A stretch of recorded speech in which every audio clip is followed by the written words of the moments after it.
The champ here once again, going through the blues records. This is the final box in the blues records episodes. This is Butterfield through compilations. I remember when I was pulling them out, the compilations. I was like, "Oh wow, these are some good compilations." So I'm kind of excited to get to those at some point here. But first, we got to start with what's first. Paul Butterfield. Um, Resurrection of Pig Boy Crabshaw. It's got Elvin Bishop on guitar on that one. Paul Butterfield, uh, blues band. In My Own Dream. Got a.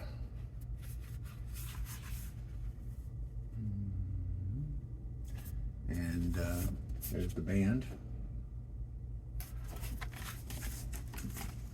More Paul Butterfield Blues Band. Mike Bloomfield, Elvin Bishop, Sam Lay on drums.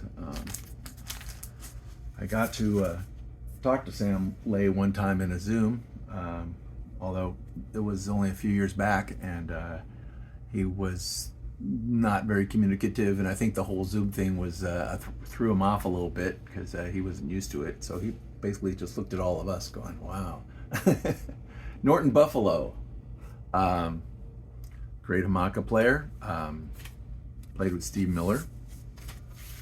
Roy Buchanan. He's one I got into a little later. I always felt ashamed of myself that I should have known about this guy a little sooner.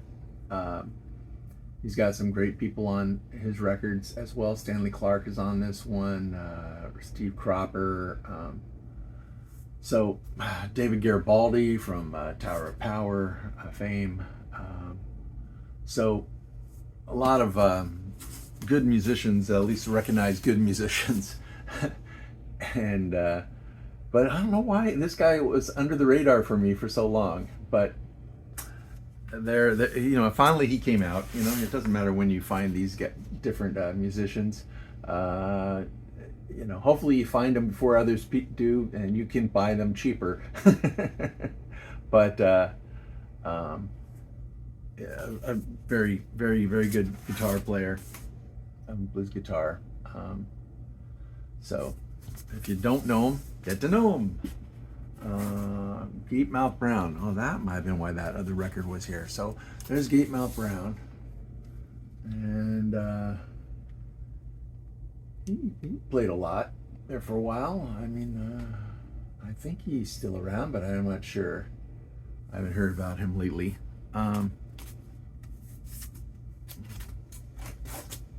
Ruth Brown, there's another great artist with the last name Brown. I think she started out with Ray Charles, but you might have to check me on that. I thought that was how that rolled, but Roy Brown, Hard Times, Classic Blues of Roy Brown. Clarence Gatemouth Brown again. Might have something out of order there. This makes me wonder. The original blues soul of Charles Brown and Amos Milburn. Well, that's that's one of those things that I like. I like both those artists. They're both 50s in the vein of Nat King Cole, piano, blues. Have a nice glass of whiskey and relax to these sounds. It doesn't say much on the back. It's another one of those Grand Prix series. Not that. Did I pay $20 for that? Wow. Well, when it's your thing, you go there, and I know people pay a lot more for a lot of records. So Charles Brown, one more for the road. Charles Brown, he started out there early on with the Three Blazers, which I think I mentioned earlier.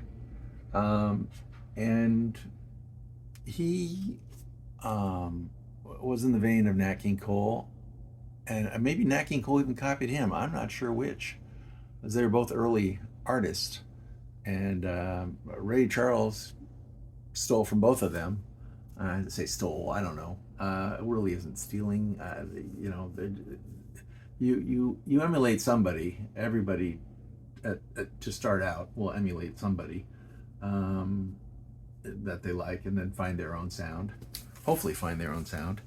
Um, but you know, Charles Brown kind of disappeared a little bit. You know, he had "Merry Christmas, Baby."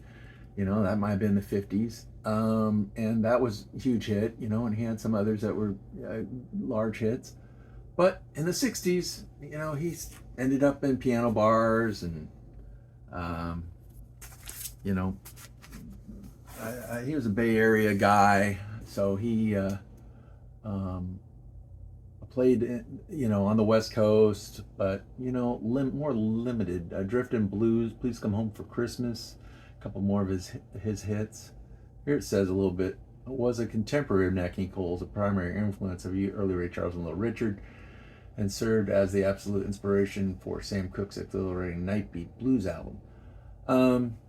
Anyway, if you don't know Charles Brown, you should get to know Charles Brown, but he, in the 60s, he, like I said, he kind of faded a little bit. I hadn't heard of him until I went into some record store in Hayward and they had a tune by him, and I like, yeah. And so I started getting into him.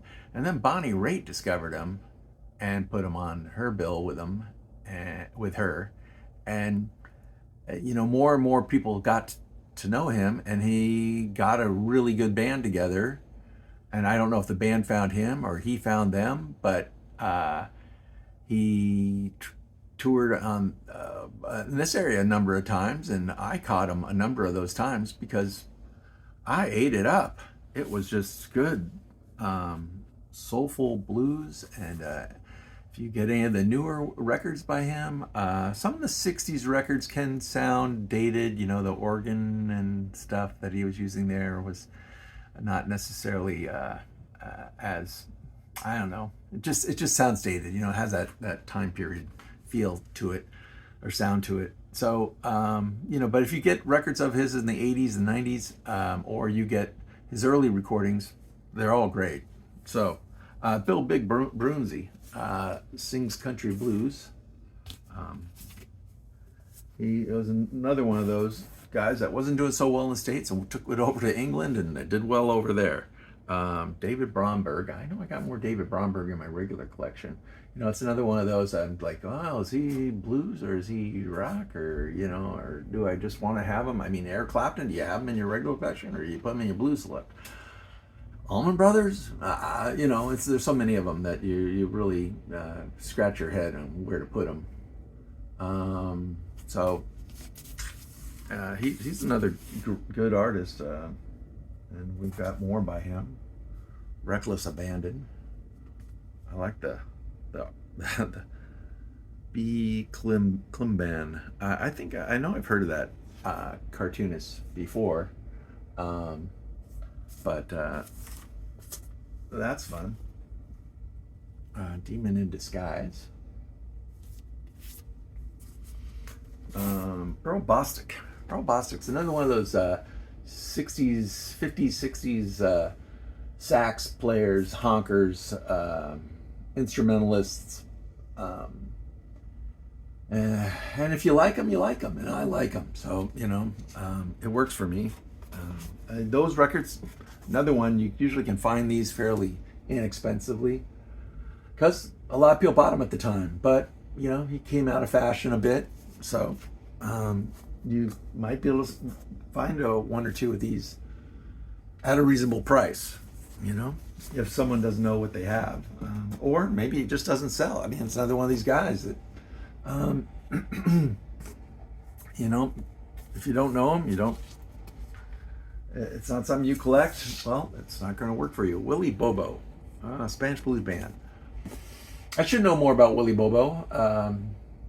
Spanish blues is the brainchild of one and only Willie Bobo, idol of Latin and jazz buffs alike.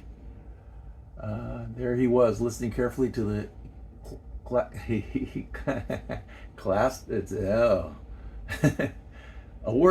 eclastics of his 14-year-old son and the boys' school chums as they played records at Willie's house after school. Willie's records, never, always blues. the young sound, the current hits, every sensitive father cares. I'm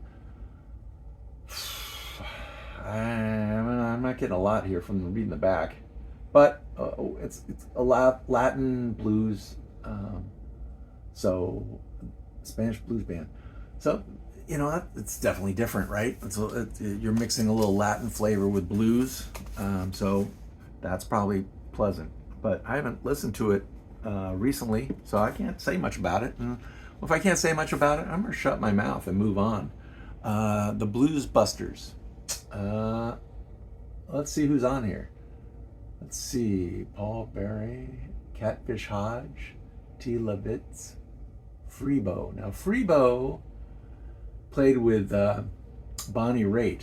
He was a tuba player, and and they also got Paul Butterfield on harmonica on this one. Bob Seger, Nicolette Larson, and Terry Brooks on additional vocals. But I don't know the other artists, so I don't remember. It's more probably 80s blues. Roy Block, Rhinestones and Steel Strings. I know I probably have more than one of her records, but I can't say I'm particularly into her, where I've listened to a lot of her stuff and can speak to her intelligibly. I won't say much. I got a rock in my sock. Okay. And Bobby Blue Bland, his California album. Bobby Bland, I'm another fan of Bobby Blue Bland's. Some of his more, 2000s kind of blues records. He'd work on this kind of growl thing a lot. And early on, he'd do it once in a while, and it was effective, But when he started doing it a lot, I kind of lost favor with it. But he was like the chauffeur for B.B. King. And at some point, he decided, hey, I think I can do this myself. So he went out and started performing. And he's got lots of hits from early 60s. 36, 24, 36 was always a favorite of mine. But I always enjoyed those early albums. And then he did some with B.B. King. He had like 2 different records live with B.B. King that they played together, and those are excellent records as well, and we'll probably see them here. Bobby Bland and B.B. King together again, like I just said. So, a twofer. You get one artist and you get the other as well.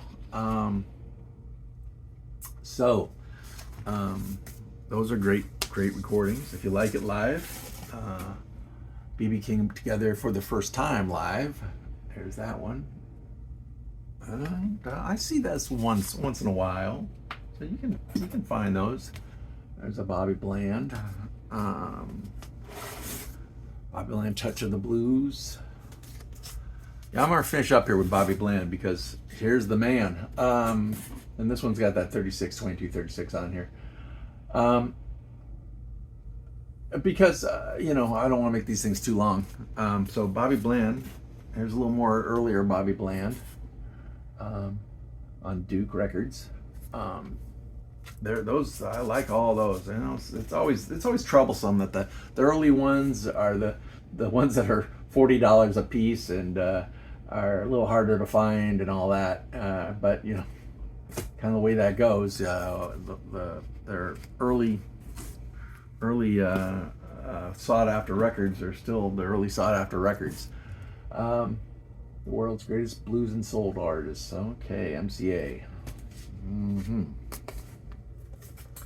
Bobby Blues' greatest hits. So, Father on Up the Road, Little Boy Blue, I'm Not Ashamed, I'll Take Care of You, Lead Me On, Cry, Cry, Cry, I Pity the Fool, Turn On Your Love Lights, Ain't That Lovin' You, Yield Not to Temptation, Stormy Monday Blues, That's the Way Love Is, Call on Me, I'm Too Far Gone, Chains of Love, Don't Cry No More. Yeah, all fun. Okay, So that's the end of that one. Keep listening to the blues, and we'll get to more later. All right, you are the champions.